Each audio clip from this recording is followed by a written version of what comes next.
Today we're going to talk about voice parts. Yes, both parts of the voice and the types of voices that sing different parts in choral music. To get started, sound originates with air. For humans, air travels out of your lungs through a cartilage structure in your throat called a larynx. Important point, that's larynx. Larynx, not larynx. So don't say that or try to spell it because it's wrong. Your larynx houses your vocal folds. When air passes between your vocal folds slap each other and create sound. The technical term for slap each other is called phonate. You can make other parts of your body phonate. For example, you can push your lips together and blow a raspberry. Yep, that's phonating. Even certain hand dryers make the skin on your hands phonate also. Anyway, vocal folds slapping each other, or phonating, is what's happening in your throat.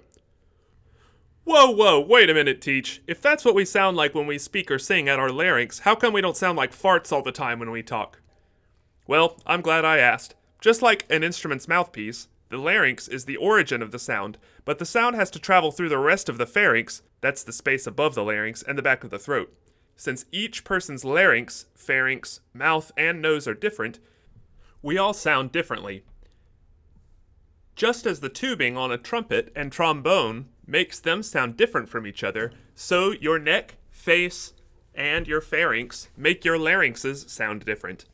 With singing, your unique genetic code is actually what makes you sound like you. Now, as you can imagine, that means that there are about 7 billion different types of voices in the world.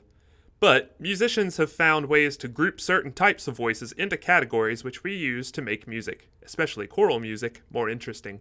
Moving on to the different types of voice parts, both male and female voices each have two basic classifications, high and low voice types.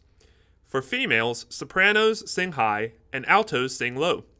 For males, tenors sing high and basses sing low. These four voice parts, sopranos, altos, tenors, and basses, will sometimes divide even further to allow for more parts.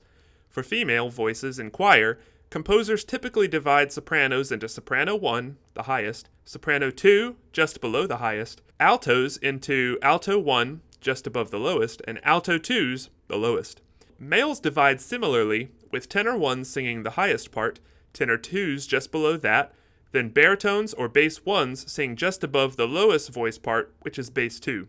There are a lot more than just those 8 classifications, but for our purposes, we'll just stick with the big 4 types and their subdivisions. Now that we know the different voice parts, it's important to remember that these categories do not have any bearing on your worth or value within a group of singers. Just because your teacher conductor asks you to sing a certain part doesn't mean they think you're a really good or a really bad singer. That's a powerful instrument you have there. But I think it's probably a good idea if we bring you down out of the rafters. I mean, everybody wants to be close to God. I'm just not sure you can do it vocally. Being asked to sing tenor or alto, for example, is not an insult. Every part is needed to make a choir work. Just like every position is needed on the football field for a team to be successful, so every voice part has an important role to fulfill. Remember, you are first and foremost a singer. You are not defined by the voice part you sing. Over time, your voice may change, and you may have to sing a different part. But at this time, focus on learning good singing technique so that you're serving the music and people you're with now.